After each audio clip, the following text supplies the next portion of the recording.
Sesaat lagi Anda akan menyaksikan Dua Sisi, dipersembahkan oleh Wadimor, tentu sarung kita.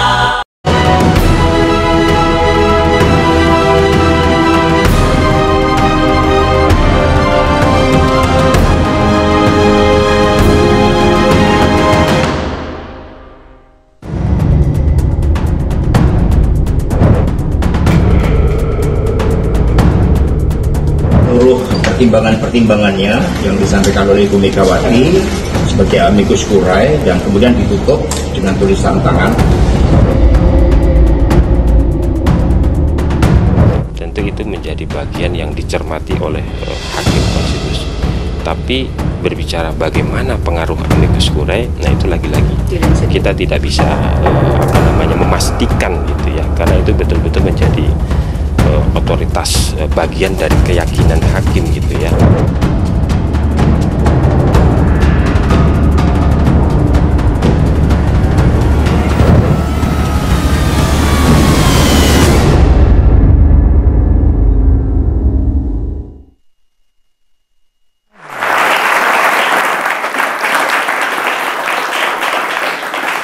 Selamat malam pemirsa, apa kabar Anda? Saya Dwi Anggia kembali hadir di Dua Sisi. Setelah sepekan kemarin di momen lebaran kita libur dulu sejenak, dan di awal bulan Syawal ini kita kembali hadir di Dua Sisi. Yang pasti malam hari ini kita akan membahas mengenai isu yang memang sedang hangat diperbincangkan, bergulir seperti kita ketahui. Sidang permohonan perselisihan hasil pemilu 2024 PHPU ini sudah memasuki babak akhir pemirsa. Para pihak yang terkait mulai dari pemohon, termohon ini sudah menyerahkan kesimpulan sidang ke MK, dan saat ini pun tengah berlangsung sidang permusyawaratan hakim yang secara internal tertutup berlangsung dan akan diumumkan pada hari Senin nanti. Kita sama-sama menyaksikan dari awal sidang ini berjalan bagaimana saksi ahli dihadirkan, kemudian ada menteri yang juga didatangkan di pengadilan. Dan yang terbaru kita melihat juga Presiden kelima RI, Ibu Megawati yang juga Ketua Umum PDIP menulis surat terkait dengan apa yang tengah berlangsung di MK dan mengajukan diri sebagai sahabat persidangan. Beserta beberapa tokoh lainnya, ada kurang lebih 18 atau 23 orang yang mengajukan diri sebagai sahabat persidangan. Nah, pertanyaannya apakah ini akan berpengaruh terhadap putusan MK yang akan diputuskan pada hari Senin nanti, dan kurang lebih seperti apa peta politik pasca putusan MK? Kami akan membahasnya di Dua Sisi malam hari ini.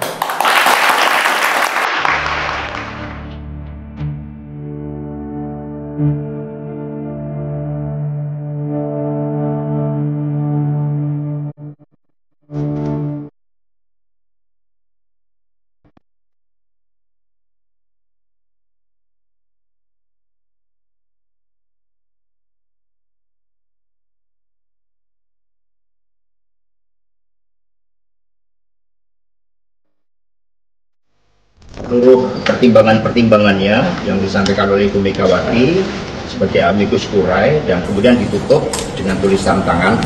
Dimaksud amicus curiae adalah orang-orang itu independen gitu, bukan menjadi pihak dalam perkara. Sehingga kalau betul bahwa itu adalah diajukan oleh Ibu Mega, saya melihat Ibu Mega kan menjadi pihak dalam perkara ini. Sehingga tidak tepat menurut saya kalau dia mengajukan amicus curiae.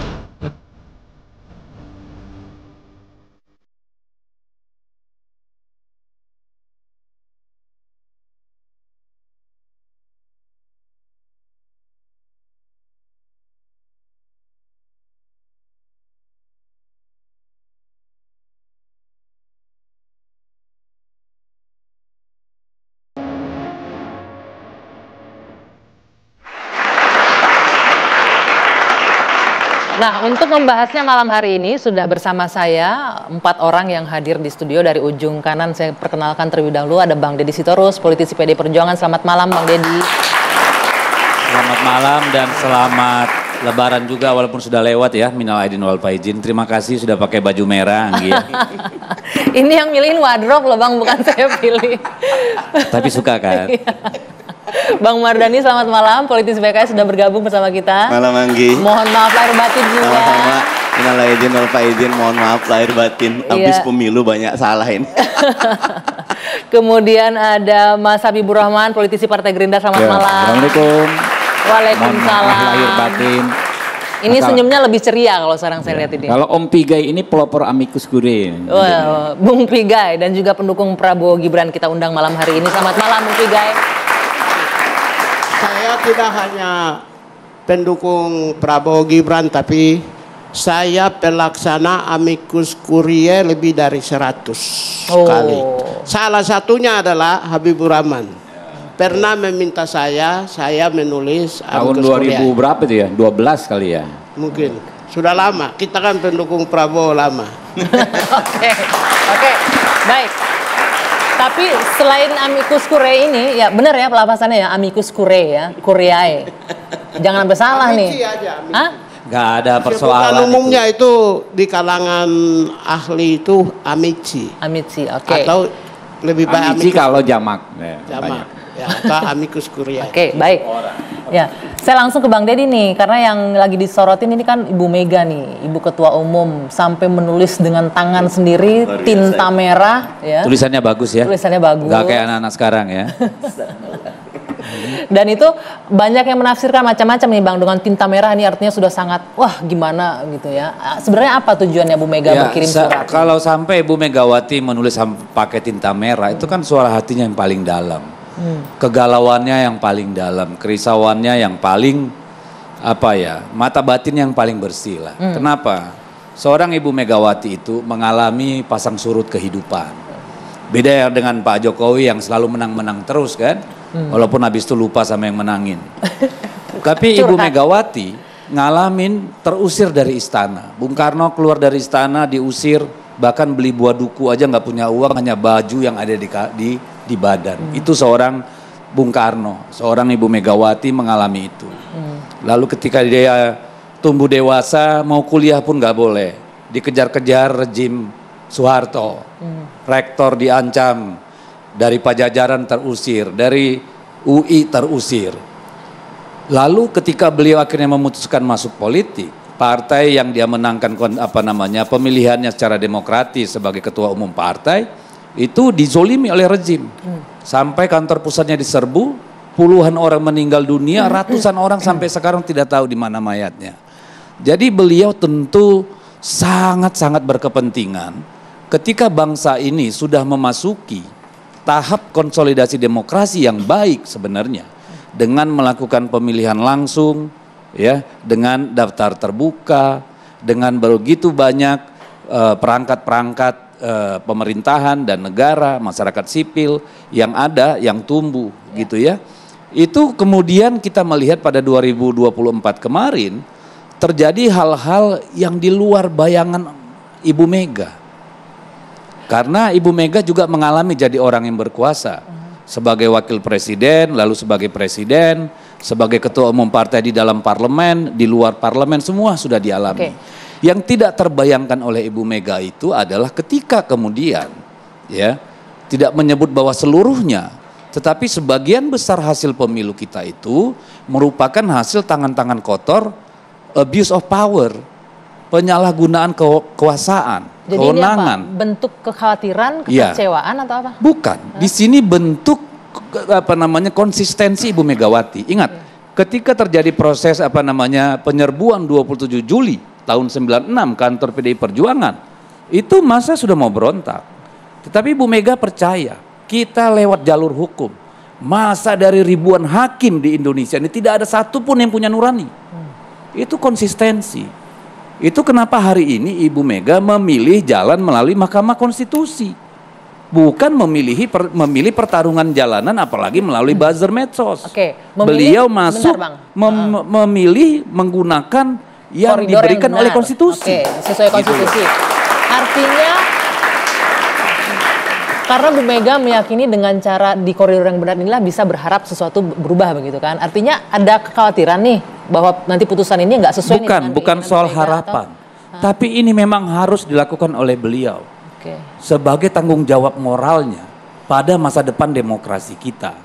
Karena masa depan demokrasi apa yang akan kita wariskan ketika aparat-aparat kekuasaan ada di TPS, ya, mempengaruhi suara, mengancam. Ketika kepala-kepala desa justru menjadi pihak yang membagi-bagikan uang dan sembako. Kalau ini yang terjadi, dibiarkan terus tanpa koreksi dari kita, Yang melakukan boleh siapa aja, mau 01, 02, 03, realita brutalnya, fakta brutalnya yang terjadi kemarin begitu. Mungkin tidak di semua tempat, tetapi hal ini terjadi dan masif. Banyak yang berbicara. Nah, kenapa itu menjadi penting bagi Ibu Mega? Ya setidaknya sebagai seorang yang sudah mengalami pasang surut kehidupan dan kekuasaan, beliau mau bilang, ini loh yang aku bisa persembahkan buat negara saya ini. Saya menggunakan jalur konstitusi, disediakan oleh hukum, maka saya gunakan itu. Ini bukan soal menerima atau tidak hasil pemilu. Lupakan dulu itu, ya. Ini adalah karena memang inilah sewajarnya kita menjadi negara hukum. Rule of law yang kita pakai, bukan rule by law. Ini keadilan substantif. Bang Deddy sebentar, ini rule of law yang dipakai bukan rule by law. Ini adalah jalan sesuai konstitusi yang digunakan Bu Mega. Bagaimana Mas Habib menanggapi? Iya, pertama-tama dalam konteks formal dulu. Amicus curiae itu kan diartikan dalam bahasa Indonesia sahabat pengadilan. Pihak yang tidak ada kaitan dengan para pihak menyatakan sikapnya. Jadi kalau tidak berkaitan dengan para pihak ya. Ibu Mega tentu bukan saja berkaitan, tapi bagian dari entitas paslon. Maka secara formal sebetulnya tidak tepat Ibu Mega mengajukan diri sebagai amicus curiae, sahabat pengadilan dalam konteks ini.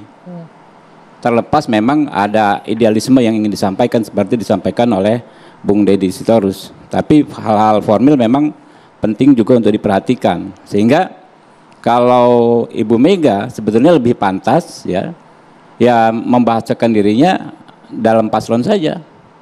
Amicus Ganjar Mahfud, sahabat Ganjar Mahfud. Nggak apa-apa, boleh. Bukannya nggak boleh, ya kan? Disampaikan saja misalnya dalam acara pembuktian, ya kan? Yang sedang berlangsung ketika kemarin. Jadi amicus curiae sendiri kan sebetulnya tidak dikenal dalam hukum Indonesia. Hal baru lah. Dan kalau di Mahkamah Konstitusi, kalau toh di Mahkamah Konstitusi itu lebih relevan di perkara yang sifatnya erga omnes. Sifatnya tidak melibatkan sengketa dua pihak. Nah, dalam sifat perkara yang seperti itu, hakim dituntut berinisiatif meminta keterangan dari pihak manapun, termasuklah orang-orang yang disebut amicus curiae. Nah, itulah PUU, pengujian undang-undang. Kalau pengujian undang-undang kan nggak ada para pihak yang bersengketa.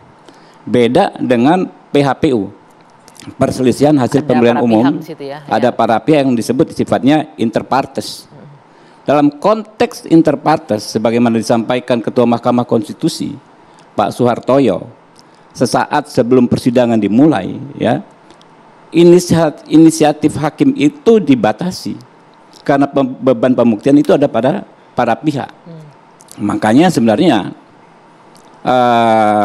Ibu Mega itu lebih tepat menyampaikan, dan memang sudah disampaikan sebetulnya hal ihwal yang disampaikan oleh Bung Deddy tadi, tuduhan-tuduhan penyalahgunaan kekuasaan pemerintah untuk pemenangan paslon 2 kan sudah disampaikan dalam dalil dari persidangan, dan itu kan sudah terbantahkan dalam proses persidangan.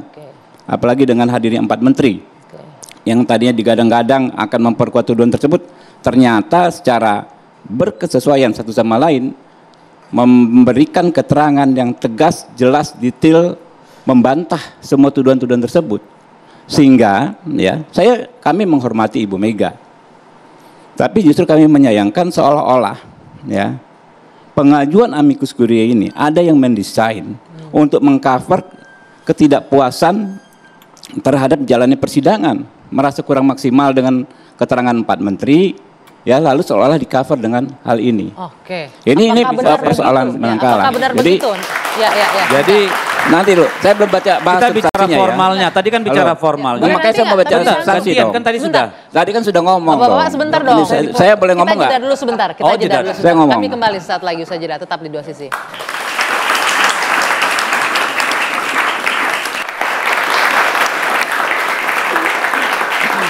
Kita lanjutkan kembali Dua Sisi. Saya kasih kesempatan ke Bang Deddy terlebih dahulu merespon ini. Yang pertama begini. Mas Habib, ini saya ingin direspon. Bentuk ketidakpuasan. Saya kan yang pertama begini. Boleh, mumpung yang namanya hukum kan selalu tafsir. Sebentar, direspon yang bentuk ketidakpuasan ini didesain katanya. Iya, sebentar dulu. Didesain atau nggak didesain silakanlah mau menilai apapun. Ini kan gini, kalau dibilang itu nggak masuk akal, salah. Yang pertama mengusulkan Ibu Mega jadi saksi itu Profesor Doktor Hukum, pengacaranya pasangan 02. Ya, itu benar. sama aja bilang profesor tuh tolol gitu loh. Ini jadi yang tolol dia. Tadi sudah. Dia nggak ngerti. Kalau saksi benar, udah benar jadi saksi. Ya udahlah, pokoknya Bukan kan dipanggil, nggak bilang saksi. Dia tidak bilang saksi. Panggil, saya pun bisa panggil Megawati. Nggak boleh sebut orang dia nggak bilang tolol, saksi. Gitu loh. Bisa diputar videonya kalau soal itu. Dia tidak sebut saksi. Panggil Megawati kan bisa. Iya, ada konteksnya saksi. Sudah ganti gitu, ahli. Gitu. Jadi yang kedua, apakah para pihak ini yang menjadi para pihak di sengketa Pilpres siapa? Pasangan calon kan, yang maju TPN loh, bukan partai politik. Ya, bahwa ada kaitannya yes, tapi debatable. Apakah Ibu Mega tidak bisa? Dia bukan yang nggak boleh, itu Pak Ganjar Pranowo, karena dia pihak langsung.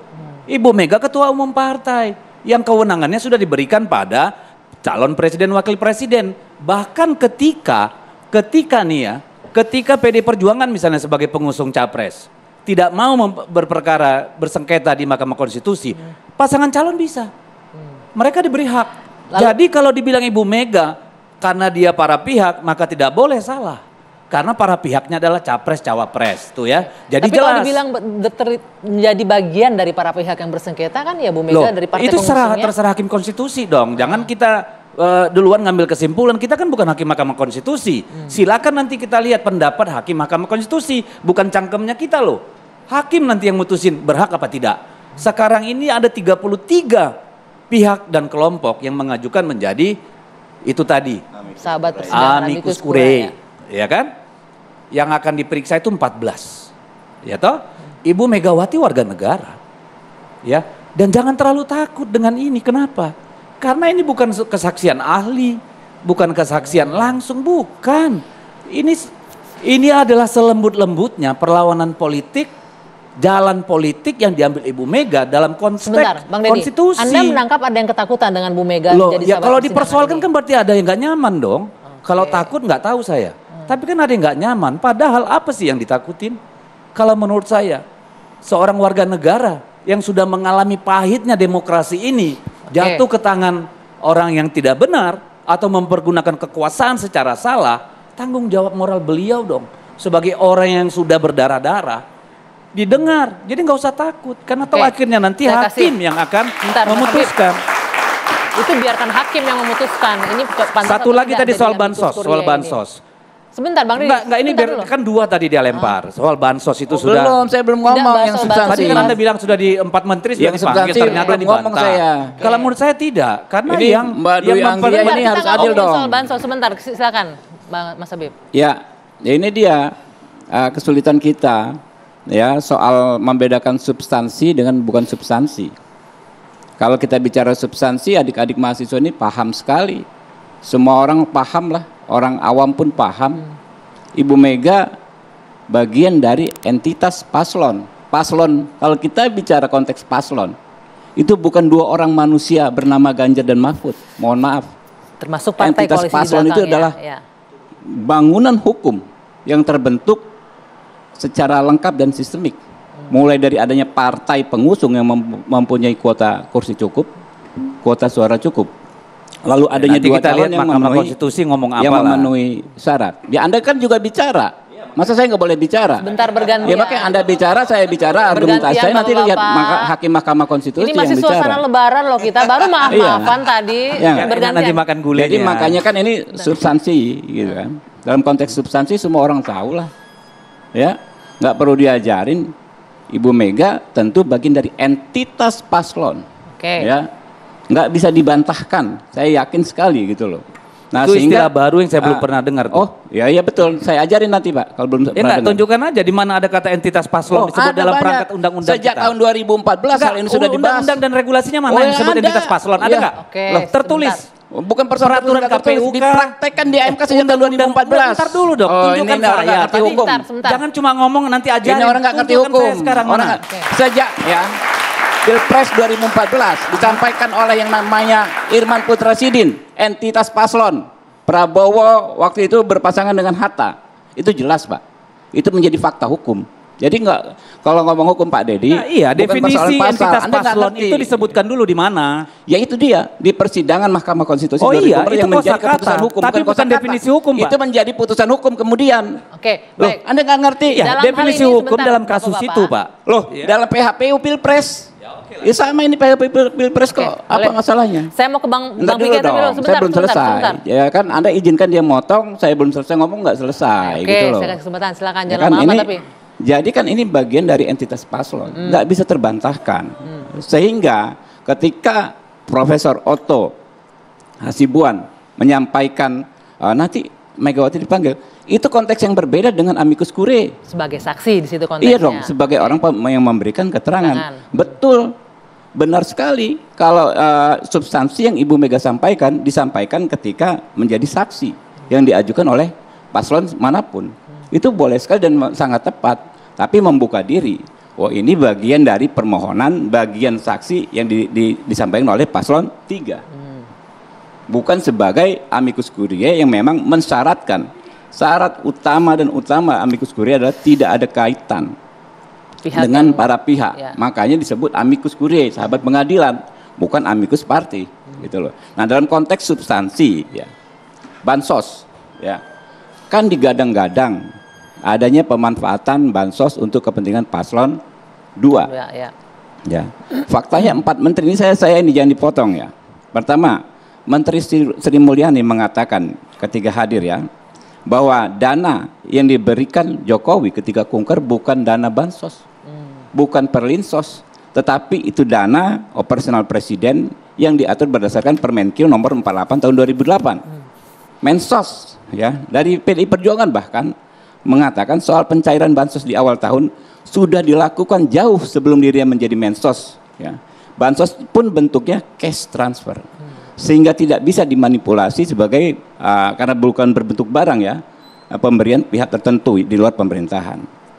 Ketiga, ini cuma 2 lagi. Sri Mulyani menyebutkan tidak ada beda pembayaran bansos 2024 dengan sebelumnya ya, bansos Januari Februari 2021 19 triliun ya. 2024 12 triliun. Beda dengan misalnya 2018 2019. 2018 5,1, 2019 15,3 triliun.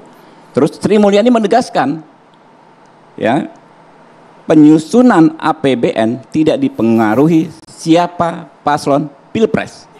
Timeline atau lini masa penyusunan APBN selesai September dan Capres baru ada pada November. Oke, titik sampai di sana. Saya mau ke Bang Pigai. Oke, Bang Pigai, Anda tadi bilang Anda sudah berkali-kali kan ya untuk dalam kasus amicus curiae ini. Ya. Melihatnya seperti apa nih? Kalau disebut baik, terima kasih. Pantas lah nih karena terkaitan dengan pihak yang bersengketa. Begini, mungkin saya sedikit di antara beberapa orang, banyak orang Indonesia yang pernah menandatangani tidak kurang dari, saya tidak mau mulu-mulu banyak, dari belasan ribu kasus yang saya tangani di Komnas HAM selama 5 tahun, saya pakai aja 50 amicus curiae yang saya tanda tangani. Salah satunya adalah Om Dewan Habibur Rahman mengajukan permohonan amicus curiae. Saya menandatangani karena Om Dewan membela orang-orang kecil. Mic-nya boleh diarahkan ke mulut ya. Karena Om Dewan membela orang kecil. Dan pengacara 01, 2, dan 3 mereka pernah mengajukan permohonan amicus curiae kepada saya. Oke, langsung saja jawab pertanyaan saya. Bagaimana posisi Bu Mega di sini selaku jadi saya mau luruskan. Apa itu amicus curiae? Saya setuju dengan Om Dewan tadi bahwa amicus curiae itu adalah sahabat atau mitra peradilan. Kenapa sahabat itu perlu? Karena dulu pencarian keadilan itu sulit di Eropa kontinental. Karena apa? Pihak yang bersengketa selalu menyampaikan bukti-bukti menurut kehendak dan yang menguntungkan mereka. Sehingga hakim merasa perlu memberikan ruang bagi rakyat untuk memberikan masukan. Supaya menemukan hakim bisa menemukan sebuah nilai keadilan sempurna dan sejati. Kemudian bergeser juga ke Amerika. Lalu di Amerika, siapa saja aktor atau orang-orang yang diminta untuk menjadi sahabat peradilan. Yang pertama bisa juga oleh publik, rakyat, orang yang prominent, bisa juga oleh para hakim yang meminta. Nah, orang yang diminta itu siapa? Karena kedua pihak yang bersengketa itu adalah orang-orang yang memiliki kepentingan. Yang dimaksud pihak yang bersengketa adalah tidak hanya sekedar individu, tapi orang yang punya relasi, inner circle-nya, entitasnya, itu adalah pihak yang bersengketa. Tapi harus terukur dan dipastikan. Kalau keluarga harus saudara, kalau organisasi harus organisasi, maka mereka tidak diperkenankan untuk diminta. Tapi kalau tiba-tiba figur yang netral, tokoh seperti Cak Nun, Nurkolis Majid misalnya, tiba-tiba saya mau ingin hadir sebagai amicus curiae, menyampaikan surat, karena dia prominent, unggul, tidak ada orang yang meragukan Cak Nun. Dalam hal ini, Bung Pigai, dalam hal ini Bu Megawati tidak masuk kualifikasi yang tadi itu. Saya jelaskan ini, penting ini. Cak Nun misalnya muncul, bisa diterima, karena semua orang terima. Dia tidak punya musuh, dia bukan pihak yang bersengketa. Sehingga apa yang disampaikan itu dia bisa diterima. Atau hakim meminta seorang yang unggul, misalnya Cak Nun atau Sri Sultan, boleh nggak memberikan pandangan. Tetapi dengan ukuran dan kepakaran dan kredibilitas dan pengalaman dan jam terbangnya itu. Di Eropa dan Amerika. Kemudian kita bawa ke Indonesia. Indonesia apakah amicus curiae itu bisa? Kalau pada prinsipnya setiap individu, entitas atau organisasi bisa. Tetapi sesuai dengan aturan hukum yang ada di Indonesia. Ada undang-undang yang memberi kewenangan entitas kuasi yudisial, lembaga, untuk menjadi mitra peradilan seperti Komnas HAM. Pasal 89 ayat 3. Bahwa di dalam itu ditegaskan bahwa apabila dipandang perlu, maka Komnas HAM bisa menyampaikan amicus curiae kepada sebagai sahabat peradilan. Singkat saja ini. Oleh karena itu saya mau jawab pertanyaan saya, Ibu Mega masuk kualifikasi yang bisa jadi amicus curiae nggak menurut Anda? Ya, oleh karena itulah saya bilang, ya, legal hukum di Indonesia hanya amicus curiae itu bisa diberikan kepada orang-orang atau organisasi atau individu atau lembaga yang diberikan kewenangan undang-undang. Di Indonesia ya, kalau di Eropa dan Amerika itu urusan lain. Setiap individu bisa. Ya, apakah posisi legal standingnya Megawati ada? Tidak ada. Karena tidak ada pengalaman di Indonesia. Saya mau kasih contoh. Kenapa Haris dan Fathia dengar pengalaman dulu. Gimana? Enggak, Anda tidak tahu, dengar dulu. Kenapa Haris dan begini? Kenapa Haris dan Fathia tidak minta? Tidak punya pengalaman. Rakyat biasa pun boleh jadi amicus curiae. Dari statusnya sebagai ketua umum partai tidak bisa. Di mana ada larangannya? Ibu Mega tidak boleh jadi amicus curiae. Sebagai ketua umum partai tidak bisa. Tadi Anda bilang tidak ada pengalamannya. Maksudnya Ibu Mega tidak ada pengalamannya apa? Ini pengalaman Anda apa? Saya tanya. Oke, biar nggak kasar Anda ngomong. Anda belum dengar. Di Indonesia setiap individu maksud itu Anda Ibu Mega tidak punya pengalaman itu apa? Legal hukum di Indonesia. Jawab dulu pertanyaan saya. Dengar dulu. Yang Anda maksud Ibu Mega tidak punya pengalaman apa? Pengalaman apa? Anda lari. Nggak, saya tanya, jawab Anda sendiri. Jawab dulu. Dengar dulu pernyataan saya. Makanya saya tanya. Di Indonesia, Anda bilang Ibu Mega tidak punya pengalaman. Oke. Jelaskan dulu itu. Titik dulu di sana. Anda anggota DPR bukan? Tunggu sebentar. Lu bukan siapa-siapa. Dengar dulu. Dengar dulu. Anda anggota DPR bukan? Loh, saya jawab dulu pertanyaan saya. Be wise. Anda bilang begini. Be wise.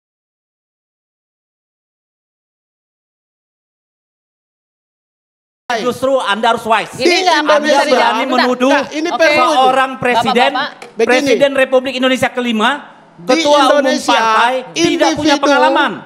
Anda jelaskan dulu itu. Saya nggak mau terusin sebelum dia jawab itu. Oke, nanti jeda dulu. Kita jeda dulu sudah. Kita akan lanjutkan. Usai jeda saat lagi tetap bersama kami. Ya, saya lanjutkan kembali ya. Karena sudah kondisi sudah lebih kondusif, saya kasih kesempatan Bung Pigai untuk mengklarifikasi pernyataan Anda tadi, biar nggak salah paham. Jadi kan tadi saya bilang, siapa saja aktor yang berhak diberi kewenangan mengajukan amicus ke peradilan. Di Indonesia, sesuai dengan undang-undang, itu yang diberi kewenangan itu adalah institusi kuasi yudisial seperti Komnas HAM atau beberapa lembaga yang diberi kewenangan untuk boleh menjadi sahabat peradilan. Sejauh yang saya paham, Oleh karena itulah Haris dan Fathia kasusnya, LBH tidak pernah mengajukan, saya belum tahu ya, belum pernah mengajukan amiksi di peradilan. Walhi belum pernah, imparsial belum pernah mengajukan. Karena itu mereka meminta Komnas HAM mengajukan amicus curiae di peradilan. Karena individu belum ada pengalaman sejauh yang saya paham. Bukan, tidak ada. Jadi konteksnya itu ya. Itu maksud saya. Karena itu, apakah tidak hanya Ibu Mega, semua orang pihak pendukung pasang 01, 2 atau 3 yang mengajukan rame-rame mengajukan amicus curiae itu di Indonesia berbeda dengan Eropa dan Amerika, belum ada. Karena itu apakah semua permohonan amicus ini apakah diterima hakim? Sejauh yang saya paham, hakim hanya tahu lembaga-lembaga institusi tertentu yang diberi kewenangan untuk individu belum ada ya. Yang boleh menjadi. Baik. Karena saya tangkap maksudnya, Bang Pigai. Saya ini pelaksana dan menandatangani amicus. Tidak konteksnya sudah mungkinlah jelas. saya kritik Ibu Mega. Siapa yang bilang bisa merendahkan Ibu Mega?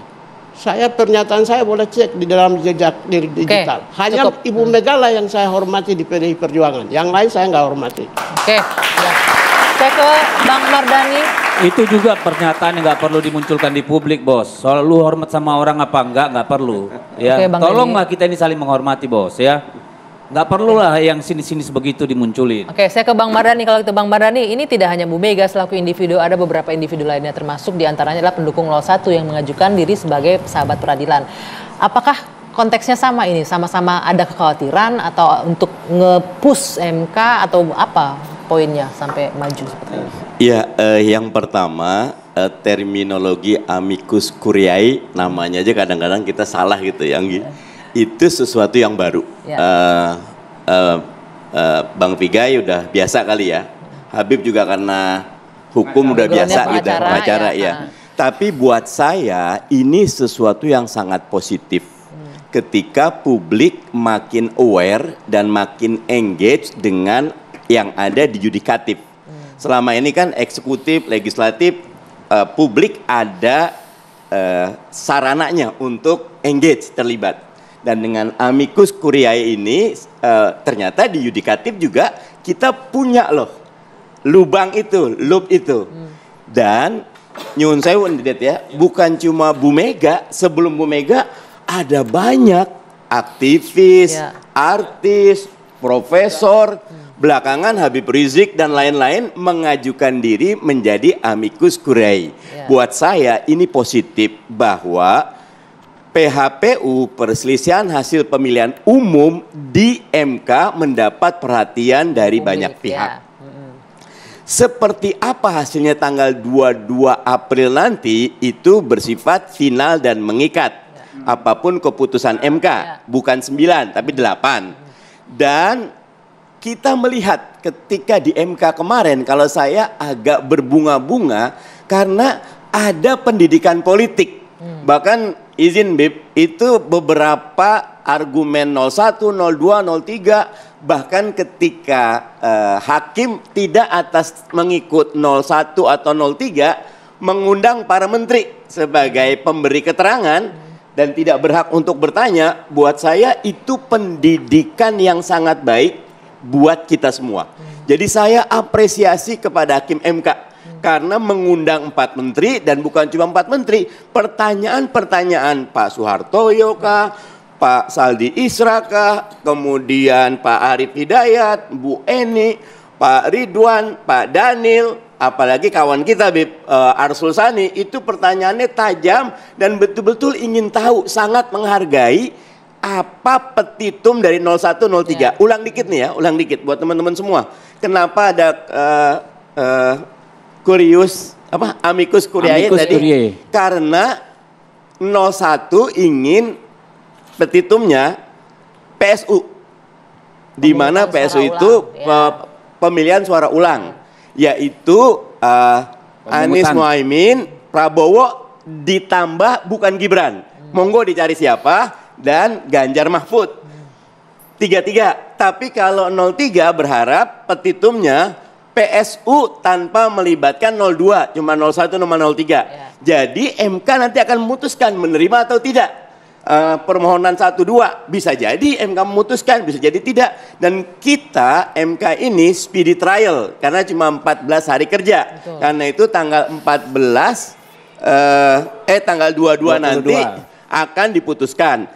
Kalau saya melihat persidangan itu penuh dengan argumen-argumen yang sangat rasional, sangat detail. Ketika Habib bilang para menteri dihadirkan, mungkin kalau 02 menganggap kemenangan, tapi kalau kami menilai berarti mestinya banpres yang dibagi presiden juga didetailkan, badan ketahanan pangan juga dihadirkan, karena itu diantara yang kenapa ada bansos El Nino, karena BMKG nggak dihadirkan, ada banyak. Tetapi keseluruhannya cukup untuk hakim yang sekarang sedang bermusyawarah untuk memutuskan PHPU ini hasilnya seperti apa. Dan amicus curiae lagi-lagi buat saya adalah sebuah langkah yang sangat baik. Saya pribadi menyatakan apresiasi dan bravo buat Bu Mega.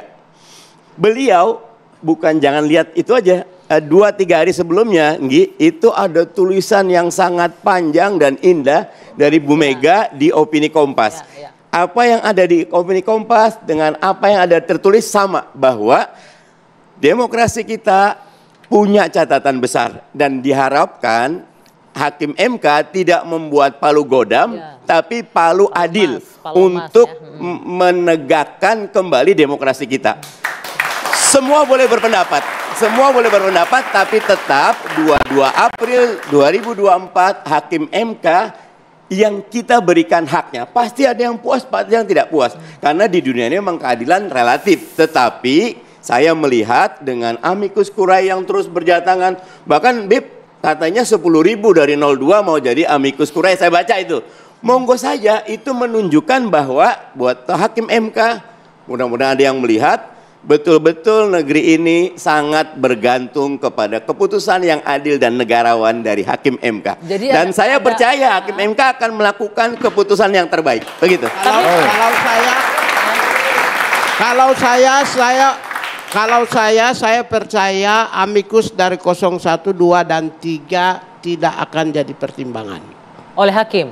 Nah. Kenapa Anda beranggapan seperti itu? Ya karena Hakim biasa meminta lembaga-lembaga yang diatur menurut undang-undang yang diberi kewenangan. Karena itu 01, 2 dan 3 itu dianggap sebagai surat cinta. Sudah tersampaikan. Ini yang saya tahu, setiap orang berhak mengajukan diri menjadi amicus curiae. Dan lihat Bu Mega menyatakan sebagai warga negara biasa. Setiap orang yang memiliki pengetahuan terkait suatu perkara dapat memberikan keterangan. Ya, dan dapat mengajukan diri sebagai hukum online. Iya, hukum online. Ya. Di produknya apa, undang-undangnya apa? Enggak, undang-undangnya apa? Loh, tadi saya tanya undang-undang ke lu nggak jawab. Gua ngomong dulu. Anda jawab dulu undang-undangnya apa? Weh, jawab dulu undang-undangnya apa? Saya nggak mau jawab. Saya nggak mau jawab. Saya tidak mau jawab. Tidak mau jawab. Makanya saya tidak mau jawab. Nggak ada urusan. Anda jawab. Tidak mau, tidak perlu. Jawab. Kalau saya merasa tidak perlu, tidak perlu. Jawab. Anda tidak bisa paksa saya. Mana undang-undangnya? Jadi saya sebutkan. Anda jangan nanya, jawab dong. Setiap orang di mana undang-undangnya? Mengajukan diri. Sebentar, boleh nggak sebentar? Setiap orang berhak mengajukan diri. Oke? Untuk menjadi amicus curiae. Sampai sekarang hukum online siapapun hukum acara pidana kita tidak mengatur siapa yang boleh jadi amicus curiae. Kita ingin membangun diskusi yang produktif, hukum pidana kita. Dia jangan soal nanya, soal ancam orang. Ya, boleh nggak saya sebutkan sumber tadi, oke? Soal undang-undang saya tidak undang-undang yang nggak tahu kan lo? Saya menyebut sumber. Ya nggak tahu undang-undangnya apa. Saya tanya undang-undangnya apa. Jadi saya ini sebut konsep amicus curiae ini diatur di Undang-Undang Nomor 48 Tahun 2009. Jadi pasal 89 tukang kutip loh. Anda ini cuma tukang baca clipping, ngerti nggak? Lah, Anda saja saya tanya tadi aturan mana? Saya tidak akan baik. Bapak-bapak, pemirsa di rumah saya tidak akan melanjutkan diskusi ini. Kalau kondisinya seperti ini saya tidak akan lanjutkan. Sebentar, saya harus sudah kembali. Bapak-bapak, iya, terserah. Ayo, mau apa? Boleh nggak kita berdiskusi dengan beradab ya? Lu mau apa juga gua ladenin. Oke, saya harus sudah selesai ini, tidak bisa saya lanjutkan. Diskusi akan saya putus sebentar. Kami akan kembali saja saat lagi. Tetap bersama.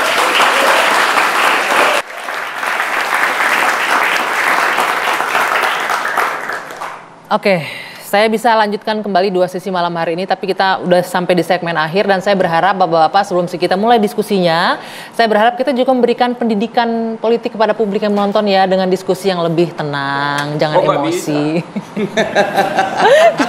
Jangan emosi gitu ya. Oke, ini di bagian akhir nih, ini bagian akhir. Saya minta satu persatu aja singkat saja dari Bang Deddy.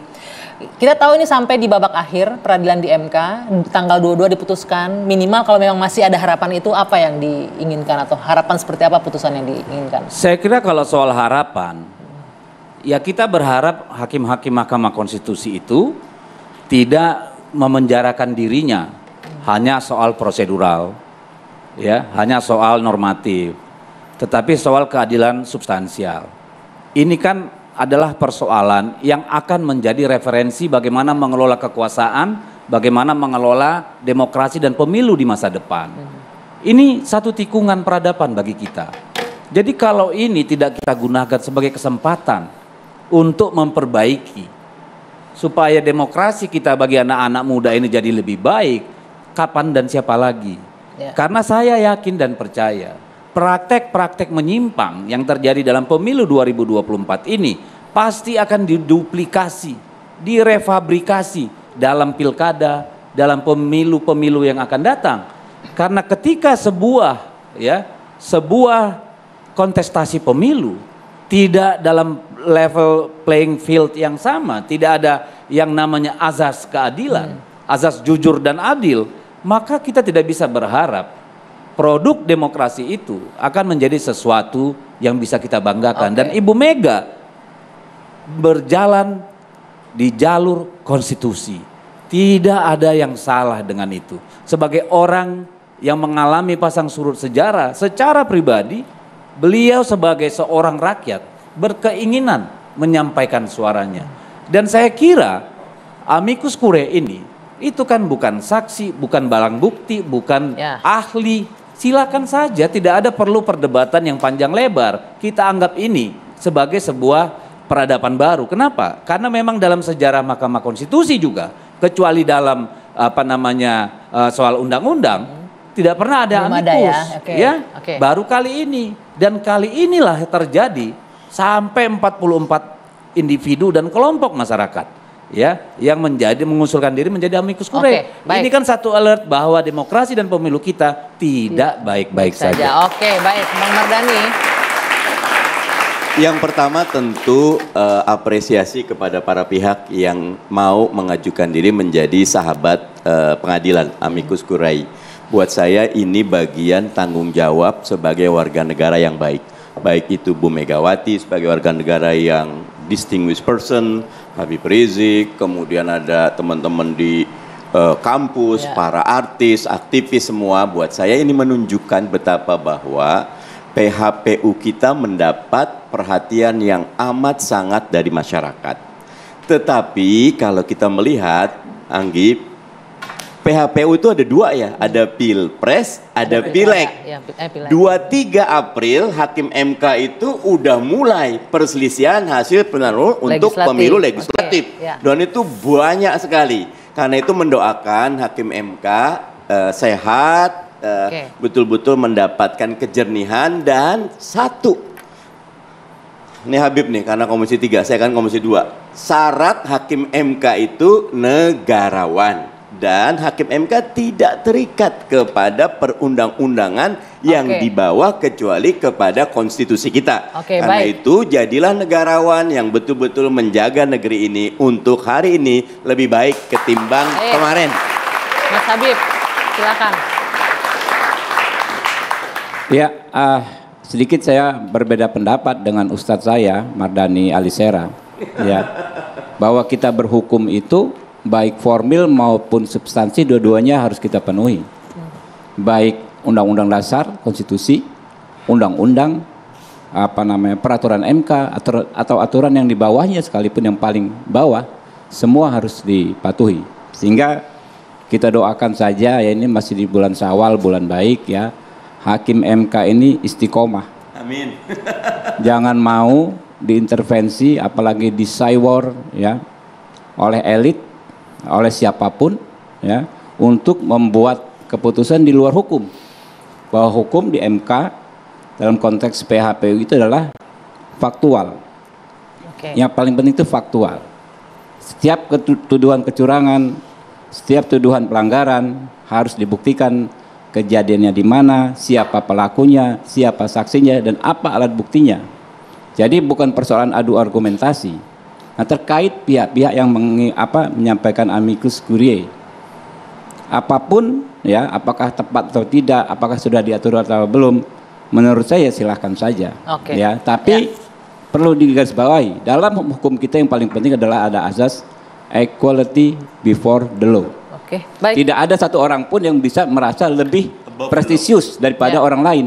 Apakah mantan presiden, apakah pemimpin organisasi, ya kan ya? Apakah adik-adik mahasiswa, apakah Pak Natalis Pigai, apakah abang kameramen, apakah Mbak Dwi Anggia punya hak yang sama dan kedudukan yang sama di mata hukum. Jadi ketika menyampaikan amicus curiae, ya kan ya, sama-sama bernilai, sama-sama ada nilainya. Singkat saja Bung Pigai.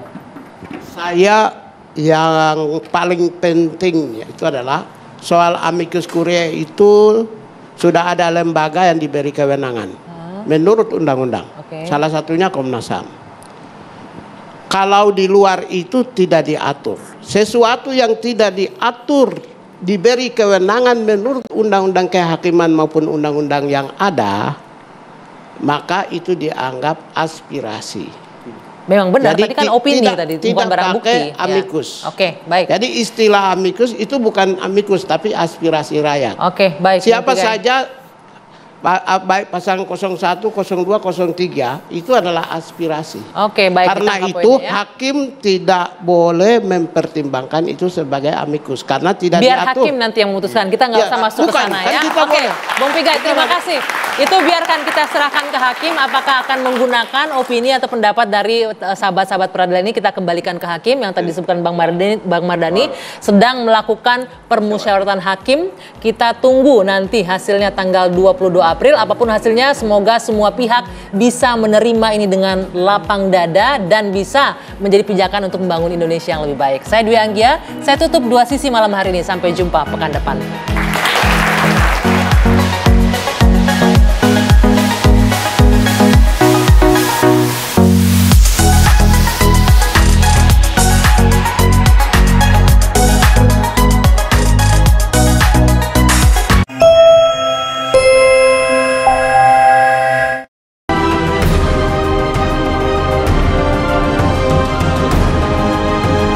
Anda baru saja menyaksikan Dua Sisi, dipersembahkan oleh Wadimor, tentu sarung kita.